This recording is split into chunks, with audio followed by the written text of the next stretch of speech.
Viewers কেমন আছেন সবাই? আশা করি সবাই ভালো আছেন। তো ভিউয়ার্স আজকের ভিডিওটিতে আমি আপনাদের দেখাবো যে কীভাবে আপনাদের কাস্টম ফন্ট এবং বাংলা ফন্ট অ্যাড করবেন পিক্সআর্ট অ্যাপ্লিকেশনটিতে।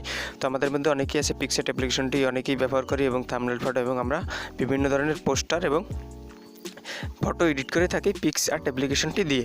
তো আজকের এই ভিডিওটিতে আমি আপনাদের দেখাবো যে কীভাবে আপনার পিক্সআর্ট অ্যাপ্লিকেশনটিতে আপনাদের বাংলা ফন্ট এবং কাস্টম ফন্ট অ্যাড করবেন। তো জানতে চাইলে আজকের ভিডিও পুরোপুরি দেখুন এবং আপনারা দেখছেন টেকনো আজিম ইউটিউব চ্যানেল এবং আমি আজিম আছি আপনাদের সাথে। তো চলুন শুরু করা যাক। সো ভিউয়ার্স ভিডিওটি শুরু করার আগে আপনাদের কাছে ছোট্ট একটা রিকোয়েস্ট, আপনি যদি এখন পর্যন্ত আমাদের চ্যানেলটি সাবস্ক্রাইব না করে থাকেন তাহলে আমাদের চ্যানেলটি এখনই সাবস্ক্রাইব করে দিন এবং পাশে থাকা বেল আইকনটি এনেবল করে দিন যাতে করে আমাদের কোনো ভিডিওর আপডেট আপনার মিস না হয়। সো গাইজ চলুন ভিডিওটি স্টার্ট করা যাক। সো ভিউয়ার্স এর জন্য সবার প্রথমে আপনাদের পিক্সআর্ট অ্যাপ্লিকেশনটি ওপেন করে নেবেন। তো আমি আপনাদের দেখিয়ে দিচ্ছি যে আমার পিক্সআর্ট অ্যাপ্লিকেশনটিতে বাংলা ফন্ট অ্যাড করা আছে কি নেই। তো আমি আপনাদের পিক্সআর্ট অ্যাপ্লিকেশনটিতে একটি ফটো এডিট করে আমি আপনাদের দেখিয়ে দিচ্ছি। তো আমি এই ফটোটি এখান থেকে এডিট করে আমি আপনাদের দেখিয়ে দিচ্ছি। এবার আমি টেক্সটে ক্লিক করব। তো টেক্সটে ক্লিক করার পর আমি এখান থেকে একটি টেক্সট লিখে দেব। তো আমি এখান থেকে লিখে দিলাম থাম্বনেল 2019।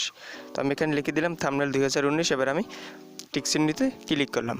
তো টিক চিহ্নতে ক্লিক করার পর আপনারা দেখতে পাচ্ছেন এখান থেকে প্লাস আইকন আছে। তো আপনারা প্লাস আইকনে ক্লিক করবেন। তো প্লাস আইকনে ক্লিক করার পর আপনারা এখান থেকে দেখতে পাচ্ছেন যে পিক্সআর্ট ফন্ট, অর্থাৎ পিক্সআর্টে যে ফন্টগুলো আছে সেই ফন্টগুলি কিন্তু এখানে শো করছে। এবার আপনার পিক্সআর্টে কীভাবে আপনাদের বাংলা ফন্টগুলি অ্যাড করবেন, তো এর জন্য সিম্পলি আপনাদের ফাইল ম্যানেজারটি এখান থেকে ওপেন করে নেবেন। তো আমি আমার ফাইল ম্যানেজারটি এখান থেকে ওপেন করে নিচ্ছি।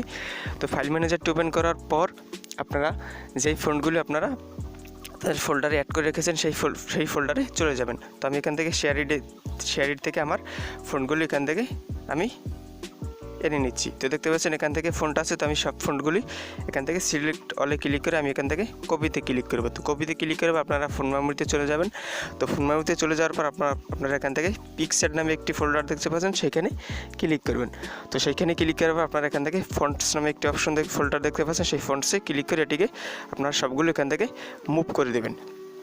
এটি মুভ করে দেওয়ার পর এবার আপনার কাজ শেষ। এবার আপনারা চলে যাবেন আপনাদের পিক্সআর্ট অ্যাপ্লিকেশনটিতে। তো আমি এখান থেকে পিক্সআর্ট অ্যাপ্লিকেশনটিতে চলে যাচ্ছি, একটু ওয়েট করুন।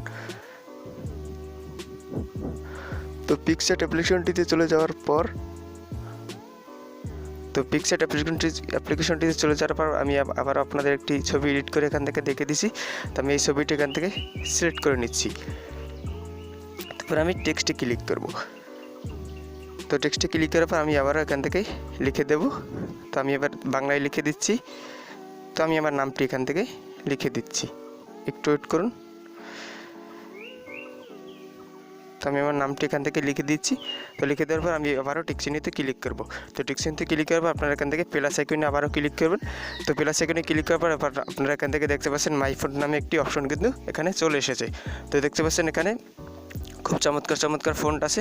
তো আমি যেহেতু এই ফন্টটি আপনাদের অ্যাড করে দেখিয়ে দিলাম, তো দেখতে পাচ্ছেন খুব চমৎকার কিন্তু দেখাচ্ছে আমার লেখাটি। তো এবার যদি আপনারা টিক চিহ্নতে ক্লিক করে দেন তাহলে কিন্তু আপনারা পিক্সআর্ট থেকে কাস্টম ফন্টগুলি অ্যাড করতে পারবেন। তো ভিউয়ার্স আশা করি ভিডিওটি আপনাদের কাছে ভালো লাগবে। তো ভালো লাগলে লাইক, কমেন্ট, শেয়ার এবং সাবস্ক্রাইব করে বেল আইকনে ক্লিক করবেন। সবাই ভালো থাকবেন, সুস্থ থাকবেন। দেখা হবে পরবর্তী কোনো ভিডিওতে। Thank you.